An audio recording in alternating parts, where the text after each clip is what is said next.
Hi friends, welcome to our channel. Friends, ఈరోజు మన వీడియోలో వచ్చేసి ఏంటి అంటే హైదరాబాదీ స్టైల్లో ఆలుగడ్డ టమాటా మెంతికూర కర్రీ అనమాట. బంగాళదుంప టమాటో మెంతికూర వేసి కర్రీ చేస్తారండి. ఇది ఈజీగా 10 to 15 మినిట్స్లో మనకి ప్రిపేర్ అయిపోతుంది. ఎక్కువ మసాలాలు కూడా మనం యూజ్ చేయమండి దీంట్లో. సింపుల్గా ప్రిపేర్ చేసుకోవచ్చు. ఎవరైనా చేయడానికి ఈజీగా ఉంటుందన్నమాట. సో ఇక్కడ నేను ప్యాన్ పెట్టి ఆయిల్ వేసానండి.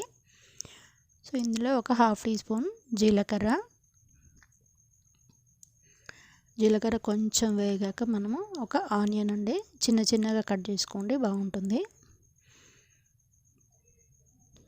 సో దాన్ని కూడా కొంచెం గోల్డెన్ బ్రౌన్ వచ్చే వరకు ఫ్రై చేయాలండి. తర్వాత ఒక 1/2 టీ స్పూన్ అల్లం వెల్లుల్లి పేస్ట్, అది కొంచెం పచ్చివాసన పోయే వరకు ఒక 1 మినిట్ అలా ఫ్రై చేసామంటే నెక్స్ట్ వచ్చేసి 2 పచ్చిమిరపకాయలు అండి. ఇక్కడ ఇది ఆప్షనల్ అండి, పచ్చిమిరపకాయలు అనేది. సో మన స్టవ్ వచ్చేసి లో టు మీడియం ఫ్లేమ్లోనే ఉందండి. ఇక్కడ ఒక 1/2 టీ స్పూన్ పసుపు అండి. ఇవి కొన్ని సెకండ్స్ ఫ్రై చేసాము అంటే నెక్స్ట్ వచ్చేసి దీంట్లో బంగాళదుంపలు ఎప్పుడైనా మనం వాటర్లో కట్ చేసి పెట్టాలండి, లేకపోతే కలర్ చేంజ్ అవుతుంది అది.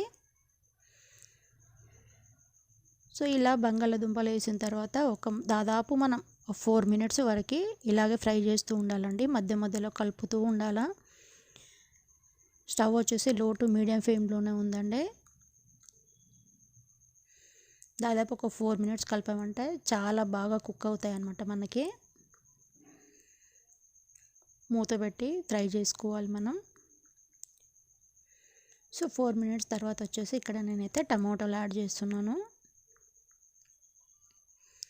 మీ క్వాంటిటీని బట్టి బంగాళదుంపలు ఎన్ని వేసుకుంటారు, టమాటోస్ ఎన్ని వేసుకుంటారు అనేది.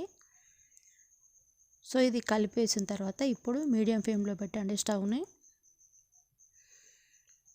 పెట్టేసి ఓ 3 నిమిషాలు అలా కుక్ చేసుకోవాలండి. తర్వాత వచ్చేసి మనం కర్రీకి సరిపడిన సాల్ట్ యాడ్ చేస్తున్నాను. ఇక్కడ సాల్ట్ వేస్తే ఏంటి అంటే టమాటాలు త్వరగా ఉడికిపోతాయి. సో 3 మినిట్స్ తర్వాత 1 టీ స్పూన్ కారం పొడి వేసానండి నేను. ఎందుకంటే మనకు కర్రీది క్వాంటిటీ ఎక్కువ ఉంది కదా, నేను అందుకే కొంచెం గ్రీన్ చిల్లీస్ను కారం పొడి వేసాను.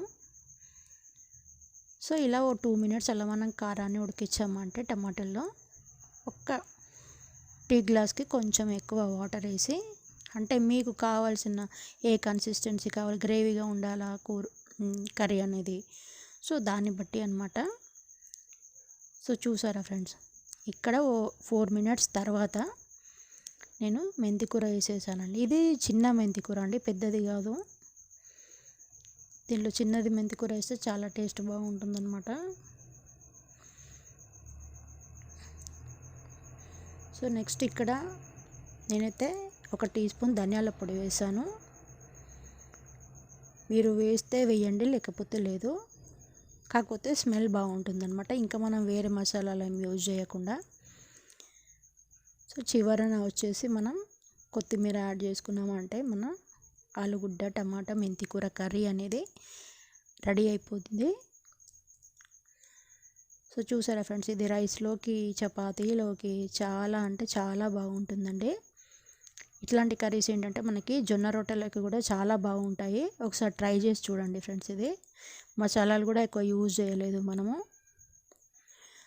సో బయట కర్రీ పాయింట్స్లో యూజ్ చేసినట్టు మసాలాలు ఏం యూజ్ చేయకుండా సింపుల్గా ఈజీగా ప్రిపేర్ చేసేసుకున్నాం మనము. సో ఫ్రెండ్స్, వీడియో చూసారు కదా, మీకు వీడియో నచ్చితే లైక్ చేయండి, షేర్ చేయండి, కమెంట్ చేయండి.